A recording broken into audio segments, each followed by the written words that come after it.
Profetas e Reis, capítulo 22. A grande cidade de Nínive. Entre as cidades do mundo antigo, nos dias do reino de Israel dividido, uma das maiores foi Nínive, a capital do domínio assírio. Fundada sobre as férteis barrancas do Tigre, logo depois da dispersão da Torre de Babel, floresceu através dos séculos, até que se tornou uma grande cidade de 3 dias de caminho. Jonas capítulo 3, verso 3. No tempo de sua prosperidade temporal, Nínive era um centro de crime e impiedade. A inspiração havia a caracterizado como cidade ensanguentada, toda cheia de mentiras e de rapina. Naum capítulo 3, verso 1. Em linguagem figurada, o profeta Naum comparou Nínive a um leão cruel, rapinante, sobre quem, interroga o profeta, não passou continuamente a tua malícia? Naum capítulo 3, verso 19. Embora ímpia como havia se tornado, Nínive não estava inteiramente entregue ao mal. Aquele que está vendo a todos os filhos dos homens e descobre todas as coisas preciosas, viu na cidade muitos que estavam procurando alguma coisa melhor e mais alta, os quais, se lhes fosse dada a oportunidade para conhecer ao Deus vivo, afastariam de si as más obras e o adorariam. E assim, em sua sabedoria, Deus se revelou a eles de maneira inconfundível, a fim de levá-los, se possível, ao arrependimento. O instrumento escolhido para esta obra foi o profeta Jonas, filho de Amitai. A ele veio a palavra do Senhor. Levanta-te, vai à grande cidade de Nínive e clama contra ela, porque a sua malícia subiu até mim. Jonas capítulo 1, verso 1 e 2. Como o profeta se pusesse a pensar nas dificuldades e aparentes impossibilidades desta comissão, foi tentado a pôr em dúvida a sabedoria do chamado.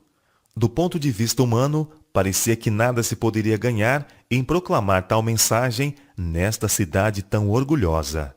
Ele esqueceu por um momento que o Deus a quem servia era tão sábio e tão poderoso.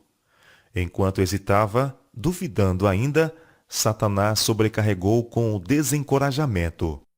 O profeta foi tomado de grande temor e se levantou para fugir de diante da face do Senhor para Tarsis. Indo a Jope e achando ali um navio pronto para zarpar, pagou a sua passagem e desceu para dentro dele para ir com eles. Jonas capítulo 1, verso 3. No encargo que fora dado, havia sido confiada a Jonas uma pesada responsabilidade. Contudo, aquele que o havia mandado ir estava apto a sustentar seu servo e garantir-lhe o sucesso. Tivesse o profeta obedecido sem questionar, e ter-lhe-iam sido poupadas muitas experiências amargas, e teria sido abundantemente abençoado.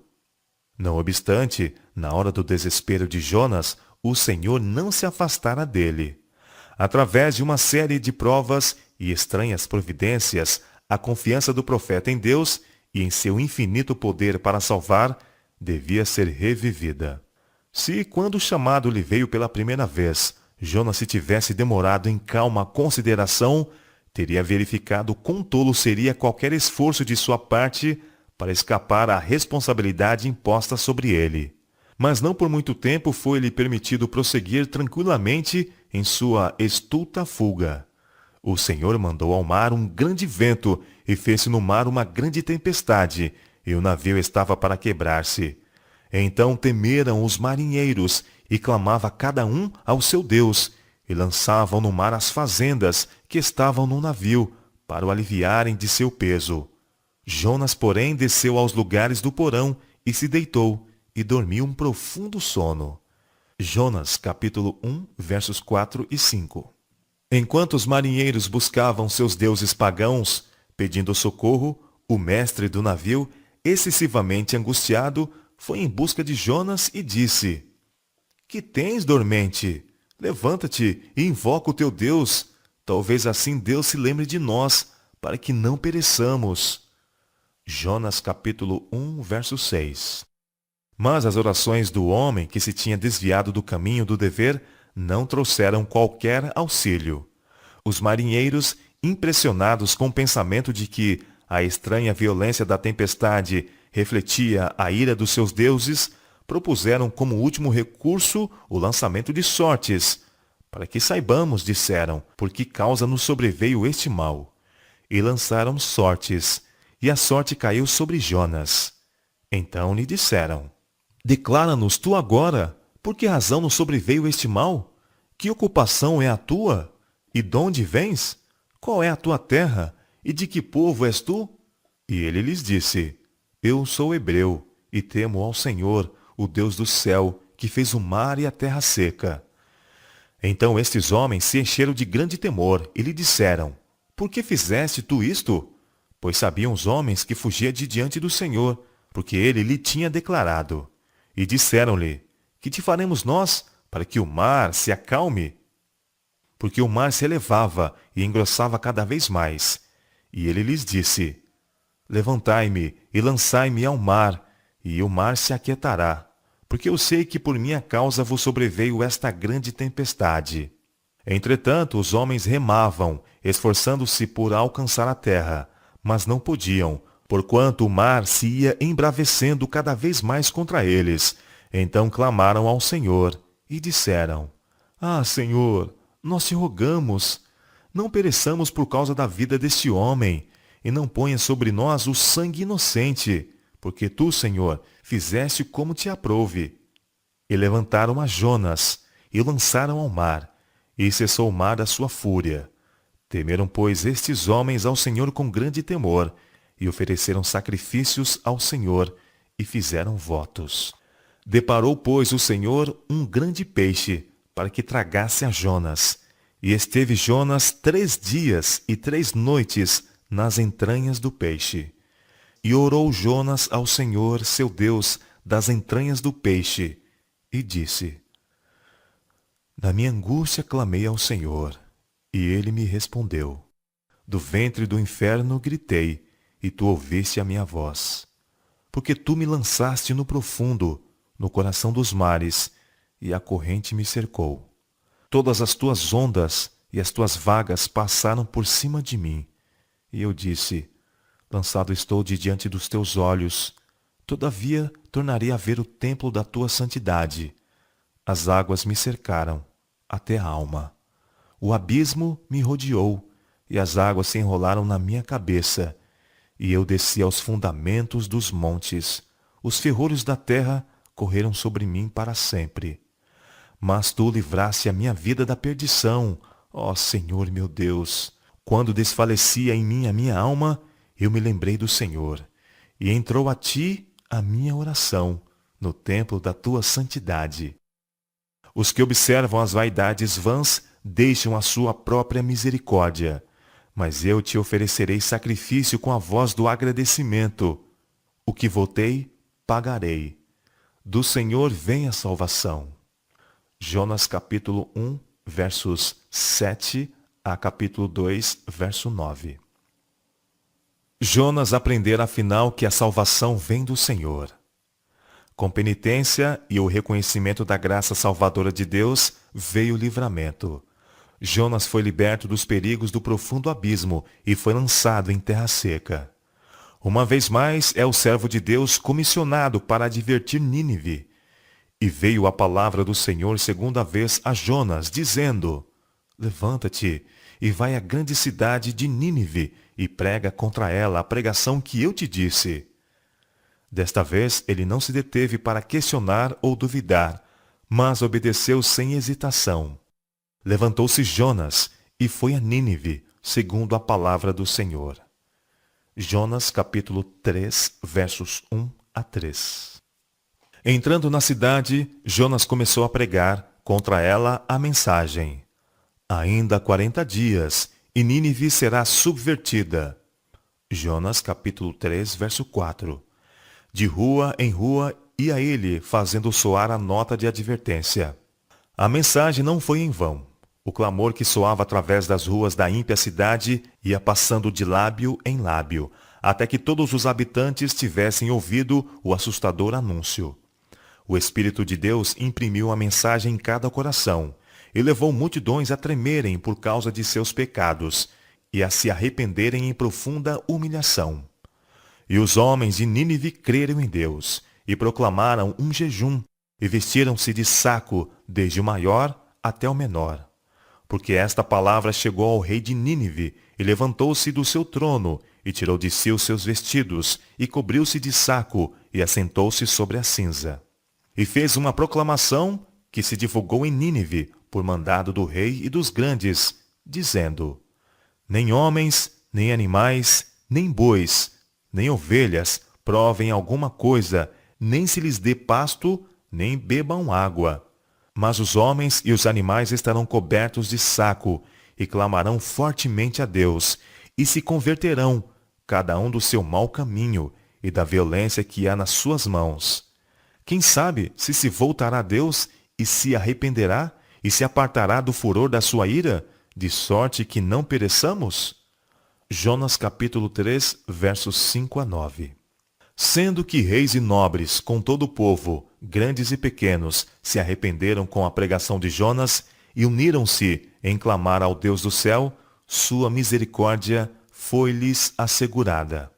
Deus viu as obras deles, como se converteram do seu mau caminho, e Deus se arrependeu do mal que tinha dito lhes faria, e não o fez. Jonas capítulo 3, verso 10. Sua condenação foi evitada. O Deus de Israel fora exaltado e honrado através do mundo pagão, e sua lei foi reverenciada. Não seria senão muitos anos mais tarde que Nínive devia cair presa das nações vizinhas, mercê do seu esquecimento de Deus e jactancioso orgulho. Quando Jonas viu o propósito de Deus de poupar a cidade, que não obstante sua impiedade tinha sido levada a se arrepender em saco e cinzas, devia ter sido o primeiro a se regozijar com a estupenda graça de Deus. Ele permitiu que sua mente se demorasse sobre a possibilidade de ser considerado um falso profeta. Cioso de sua reputação, ele perdeu de vista o valor infinitamente maior das almas nessa cidade infortunada. A compaixão mostrada por Deus para com os arrependidos ninivitas desgostou Jonas extremamente, e ficou todo ressentido. Não foi isso que eu disse? Argumentou ele com o Senhor, estando ainda na minha terra? Por isso me preveni, fugindo para Tarsis, pois sabia que és Deus piedoso e misericordioso, longânimo e grande em benignidade, e que te arrependes do mal. Jonas capítulo 4, versos 1 e 2. Uma vez mais, ele se rendeu à sua inclinação de questionar e duvidar, e uma vez mais foi oprimido com desencorajamento. Perdendo de vista os interesses dos outros e sentindo como se melhor lhe fora morrer do que viver para ver a cidade poupada, em seu descontentamento exclamou: ó Senhor, tira minha vida, porque melhor me é morrer do que viver. É razoável esse teu ressentimento? O Senhor inquiriu. Então Jonas saiu da cidade e assentou-se ao oriente da cidade, e ali fez uma cabana, e se assentou debaixo dela à sombra, até ver o que aconteceria. E fez o Senhor nascer uma aboboreira, que subiu por cima de Jonas, para que fizesse sombra sobre a sua cabeça, a fim de o livrar do seu enfado. E Jonas se alegrou em extremo, por causa da aboboreira. Jonas capítulo 4, versos 3 a 6. Então o Senhor deu a Jonas uma lição objetiva. Ele enviou um bicho no dia seguinte, ao subir da alva, o qual feriu a aboboreira, e esta se secou. E aconteceu que, aparecendo o sol, Deus mandou um vento calmoso oriental, e o sol feriu a cabeça de Jonas, e ele desmaiou, e desejou com toda a sua alma morrer, dizendo: melhor me é morrer do que viver. De novo Deus se dirigiu a seu profeta: é acaso razoável que assim te enfades por causa da aboboreira? E ele disse: é justo que me enfade a ponto de desejar a morte. E disse o Senhor: tiveste compaixão da abobobeira, na qual não trabalhaste, nem a fizeste crescer, que numa noite nasceu, e numa noite pereceu. E não hei de eu ter compaixão da grande cidade de Nínive, em que estão mais de 120 mil homens, que não sabem discernir entre a sua mão direita e a sua mão esquerda, e também muitos animais? Jonas capítulo 4, versos 7 a 11. Confuso, humilhado e incapaz de compreender o propósito de Deus em poupar Nínive, Jonas havia, não obstante, cumprido a missão que lhe fora dada de advertir a grande cidade. E embora o acontecimento predito não se tivesse realizado, a mensagem de advertência não era de ninguém menos que de Deus, e ela cumpriu o propósito que Deus lhe designara. A glória de sua graça foi revelada entre os pagãos. Os que havia muito estavam assentados nas trevas e sombra da morte, presos em aflição e em ferro, clamaram ao Senhor na sua angústia, e ele os livrou das suas necessidades. Tirou-os das trevas e sombra da morte, e quebrou as suas prisões.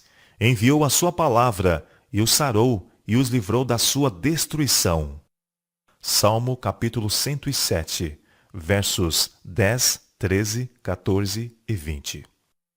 Cristo, durante seu ministério terrestre, referiu-se ao bem produzido pela pregação de Jonas em Nínive, e comparou os habitantes deste centro pagão com o professo povo de Deus em seus dias. Os ninivitas, declarou ele, ressurgirão no juízo com esta geração, e a condenarão, porque se arrependeram com a pregação de Jonas. E eis que está aqui quem é mais do que Jonas. São Mateus capítulo 12, versos 40 e 41. Ao mundo ocupado, cheio do burburinho do comércio e altercação de transações, onde os homens estavam procurando obter tudo para si mesmo, Cristo viera. E acima da confusão, sua voz foi ouvida como a trombeta de Deus. Que aproveitaria o homem ganhar todo o mundo e perder a sua alma? Ou que daria o homem pelo resgate da sua alma? São Marcos capítulo 8, versos 36 e 37. Assim como a pregação de Jonas foi um sinal para os ninivitas, a pregação de Cristo era um sinal para a sua geração. Mas que contraste na recepção da palavra! Embora em face de indiferença e de escárnio, o Salvador trabalhou sempre, até que concluiu sua missão. A lição é para os mensageiros de Deus hoje. Quando as cidades das nações encontram-se tão verdadeiramente em necessidade do conhecimento dos atributos e propósitos do verdadeiro Deus como os ninivitas do passado. Os embaixadores de Cristo devem apontar aos homens um mundo mais nobre, que tem sido em grande parte perdido de vista. De acordo com os ensinamentos das Sagradas Escrituras, a única cidade que permanece é aquela cujo artífice e construtor é Deus. Com os olhos da fé, os homens podem contemplar o limiar do céu, iluminado com a glória do Deus vivo. Por intermédio de seus servos ministradores, o Senhor Jesus está convidando os homens a que se empenhem com santificada ambição no sentido de assegurarem a herança imortal. Apela para eles, a fim de que acumulem tesouros junto ao trono de Deus. Rápida e seguramente está vindo uma culpabilidade quase universal sobre os habitantes das cidades, devido ao constante aumento de decidida impiedade. A corrupção que prevalece está além do poder da pena humana descrever. Cada dia traz novas revelações de atritos, suborno e fraudes.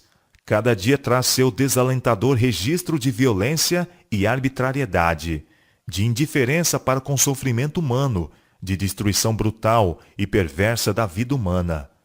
Cada dia testifica mais de insanidade, assassínio e suicídio. De século a século, Satanás tem procurado conservar os homens na ignorância dos beneficentes desígnios de Jeová. Ele tem procurado desviar-lhes de vista os grandes fatos da lei de Deus, os princípios de justiça, misericórdia e amor aí contidos. Os homens se gloriam do maravilhoso progresso e esclarecimento do século em que estão vivendo agora.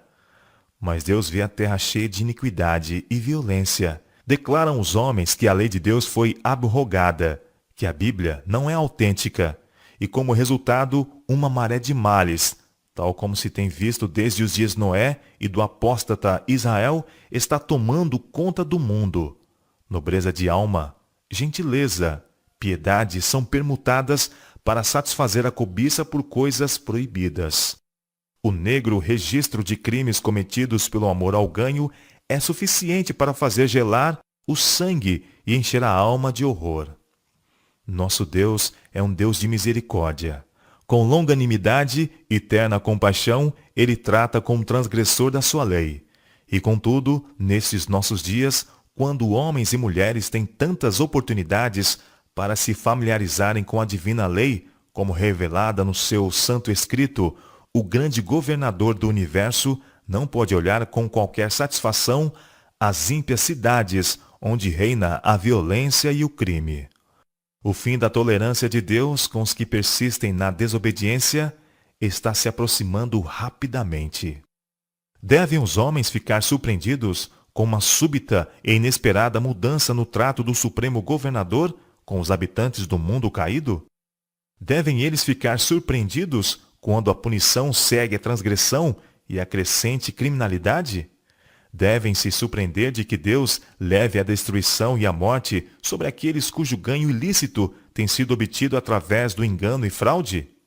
Muito embora o fato de que crescente luz, com respeito aos reclamos de Deus, tenha estado a brilhar em seu caminho, muitos têm se recusado a reconhecer a soberania de Jeová e têm escolhido permanecer sob a bandeira negra do originador de toda a rebelião contra o governo do céu.